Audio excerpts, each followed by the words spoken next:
Welcome into the Between the Lines podcast, and we have a not so instant reaction to a Jaylen Brown trade that just occurred yesterday.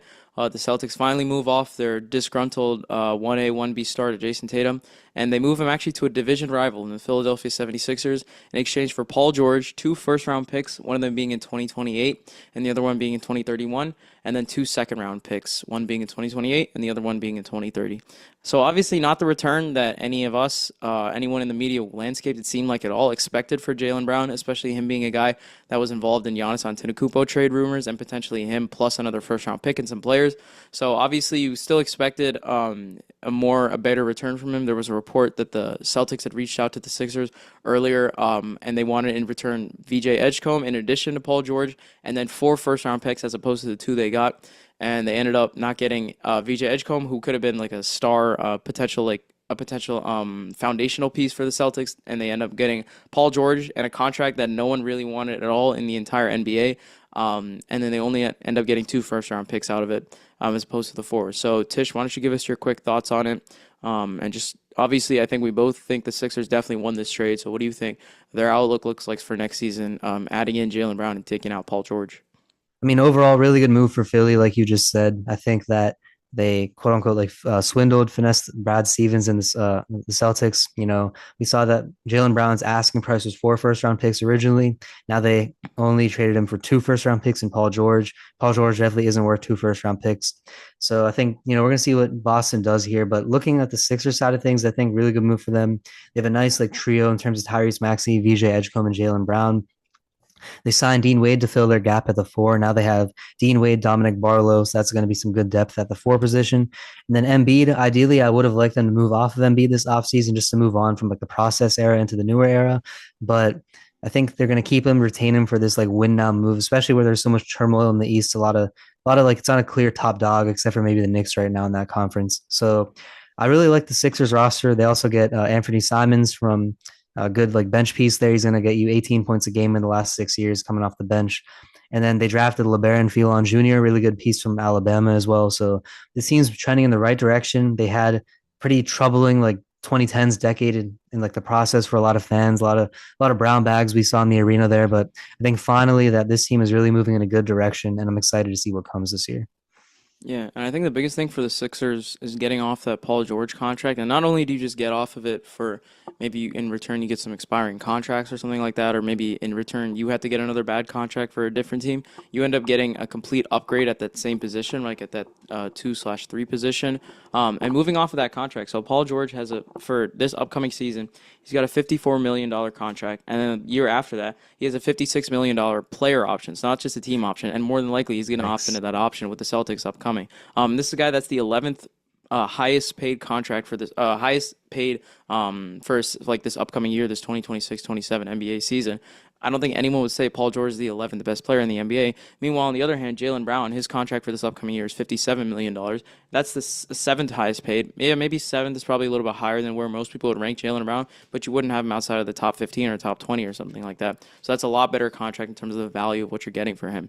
And then speaking on that list too, Joel Embiid is right there alongside him with $58 million. That's another move you were talking about. Could they potentially move off of that? But like you said, when he was healthy during that Celtics series, during this most recent postseason, he was still able to give them good minutes, and he was a key reason why they were able to win that series because they didn't have an answer for him. They weren't able to defend him with Neemias Queta, and obviously the rest of their center rotation wasn't fit enough and capable enough to help defend him. So they were able to use that to their advantage. Obviously, in the Knicks series, it came to a screeching halt there. They weren't able to expose the Knicks defense as well as they were with the Celtics defense, but that's just how it works in the NBA playoffs. Sometimes it's very matchup dependent, so it depends. If you get Embiid healthy for another postseason this upcoming year, could you do something different? Maybe now that you have Jaylen Brown and you have Tyrese Maxey, along with the VJ Edgecombe in the backcourt, new signing of Dean Wade, could you potentially have a really strong starting four that you could have alongside Joel Embiid, and maybe could you mitigate some of the injury risk with him and not have so much to do with him and not have so much on his offensive workload and his plate. In regards to the draft capital that was acquired by the Celtics, I think, like you said, Paul George, he's not the equation. He can't equate to two first round picks that you that you didn't get in your initial wanting of 4 first round picks. You can't say, okay, we only got 2 first round picks back, but we got this player, player X, who's worth 2 first round picks in himself. You can't say that about Paul George. Paul George at this point in his career probably isn't even worth a first round pick. Maybe like if you knew the position to be a very low first round pick, but he's probably more worth like a second or two than like an entire first round pick. So I just don't understand the logic from Boston. And if you knew this was the move you wanted to do, if you were moving off of if or you're moving off of Brown and you knew you wanted to break up the Jays, I don't understand if this is the move you were fine with. I don't understand why you're doing this now. If you were fine with this type of return, you more than definitely should have started this season, ran it back with the 2 Jays and the rest of your roster, seeing what it looked like during the regular season. And if you really needed to, you have until the deadline to make this trade for Jaylen Brown and get him off the team. If you really thought, okay, at the beginning of the season, it's really not working. If everyone came back for training camp and the vibes aren't there, the team isn't playing as well, maybe the season starts and the team is starting to perform really poorly, then you can make that move because you'd probably get a similar haul like this during the season because you know at that point you've lost all your leverage because all the teams know you're trying to trade him away. At this point, it was understanding that like a lot of teams thought, okay, maybe they're going to trade away Jaylen Brown just due to like the uncertainty with like the rift between like him and the front office, the rift between him and Jaylen Brown, but it wasn't a known commodity for sure. Like you still had some leverage in terms of your ability to get a good return in the trade. If you really wanted to do it now, you should have shopped it around a lot better. You could have gotten a lot better deals. You could have had Giannis Antetokounmpo, like for crying out loud. Like that was the move that like a lot of people had penciled in so far as a move that was really going to change the shake up in the Eastern Conference. This isn't the move that's going to do that. Obviously, it makes the Sixers a lot better. We have a lot of new contenders going into this upcoming like season in the Eastern Conference with the Sixers, the Heat obviously being the team that actually acquired Giannis, the Raptors. So it's going to be an interesting next few months just to see like how it sort of like shapes out and how it like the both teams like shape up their rosters.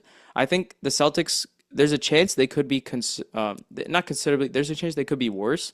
Obviously, you look at it. Okay, like maybe if you take last season's team and just take out Jaylen Brown and put in Jason Tatum, a fully healthy Jason Tatum, you're hoping, and now like a Paul George, you could say maybe we get like slightly better. I don't know how much better this gets you in terms of like the overall like postseason potential, which is what the Celtics are always shooting for. Championships is the main goal there. So I just think in terms of the Celtics side of this, they really didn't do a good enough job getting the return. A friend of mine, Brian, a Celtics fan, like we were just talking when the trade happened. He said, like before the trade happened, and he was like, originally he was saying we went from Giannis and Tatum as like a potential like legendary duo, and now we went to like Mitchell Robinson and Mike Conley. Well, at least you had Jaylen Brown at that point. Now you said, okay, we've removed Brown and put in like Paul George instead. So just not a great series, not a great like sequence of like moves right there from the Celtics, I would say. Yeah, really just like a disaster class. I mean, even going like to Paul George, you touched on his like massive contract and his player option for next year. Like he's I think 35 now. He's not in the stage of his career where he's going to be like, like really stressing that he's a starter. He's a key contributor on that team. Like I could see him perfectly happy with like coming off the bench. He's still getting his guaranteed 50 mil. Like he's not really in that winning mindset that he maybe once was in his like Pacers and Thunder days, maybe even the Clippers if he ever was. But I just don't get it for Boston. Like even if you got the best offer in the world, the fact that you traded to your most bitter rival, like historic rival, makes no sense to me. The Sixers were like 100 to 1 odds to land Jaylen Brown, the lowest odds in the entire market, and it just happened pretty disastrously.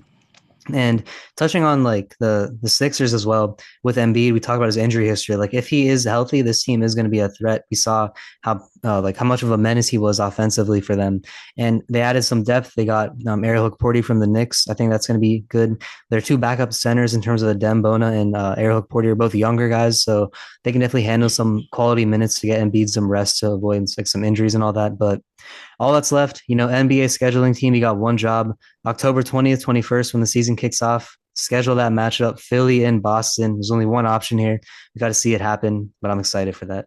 Yeah, I think we definitely want to see that. I think we all want to see this as a Christmas Day matchup too. And I think it'd be even better if we can get this as a postseason matchup in the first round or second round, even in Eastern Conference Finals. I think that would be a legendary series that we'd all be interested in seeing.